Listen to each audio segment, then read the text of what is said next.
Author of the new, it's a bestseller and it hasn't been released yet, Understanding Trump, former Speaker of the House, Fox News contributor, Newt Gingrich. How did your book become #1 and you didn't release it? How did that happen? Well, lots of people go and pre-purchase it and got excited by the idea of understanding Trump. There's an understanding here, though. I mean, I mentioned about the assault. You've seen it over the years, all of us that are conservatives. You lived through it when you were Speaker.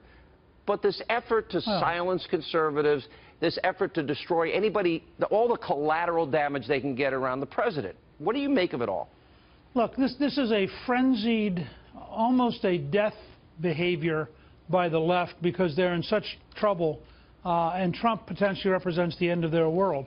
And so you have very powerful institutions. I mean, the amount of leaking coming out of the intelligence community is staggering. It's all illegal. People should go to jail. I wrote my newsletter on this last week and said, you know, leakers should be locked up. But it's deeper than that. The Washington Post stories are someday historians are going to look back on this and say it was one of the funniest periods in American history. Here you have Barack Obama, who created background techniques for communicating with Iran during his transition. Clearly a sign, because it was Obama, that it was quite clever. Now you have the Trump people may have been doing a parallel thing during the transition. I had one reporter yesterday say to me, well, what does this tell you about collusion during the election? I said, well, the dates you're describing are after the election. He said, oh, yeah, that's right, isn't it? I mean, there's this really almost insane pattern right now in the elite media that says, we know Trump is wrong, we're not sure what it is. Or we know he's done something horrible, we don't know what it is. And then they go from there. And I think it tells you how frenzied they are to stop the momentum of the Trump administration. And frankly, the president's carrying an enormous burden on his shoulders because he is taking on this entire establishment system which is trying to break him. You know, I watched with, for example, General Flynn, and in his particular case, he was reaching out to his future counterpart. Jared's back channels, well, didn't Obama do that with this horrible Iranian deal? And when he sat with Medvedev and he said, tell Vladimir, I'll have a lot more flexibility when I get reelected. That seems to me to be a back channel communication, which seems smart. Reaching out to your future counterpart, reaching out to a country in the hopes that you can begin a dialogue for the betterment of both sides does not seem so sinister. And by the way, I say this, I'm going to put up on the side of the screen all the deep state leaks under Trump so our audience can see. What's your response? Well, let me say, first of all, during the Cuban Missile Crisis, there was a back-channel communication, which many people credit with saving us from nuclear war.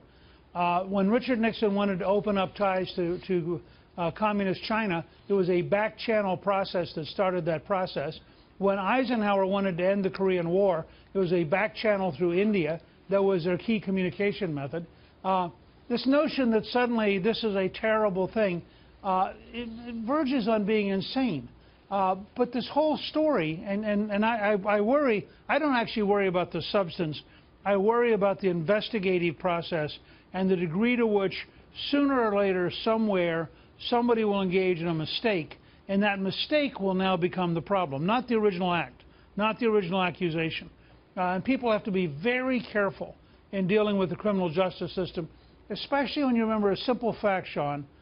97% of the campaign donations given by the Justice Department went to Hillary Clinton.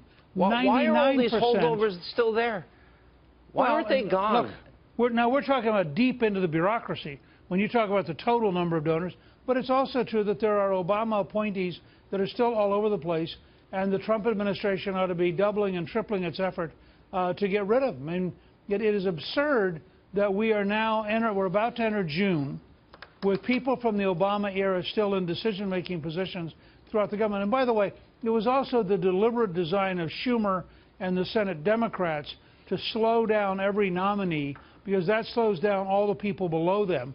And so from the standpoint of the Democrats, they've had quite a success at slowing down the rate at which Trump has taken control of the federal government. All right, Mr. Speaker, stay right there. We have another segment.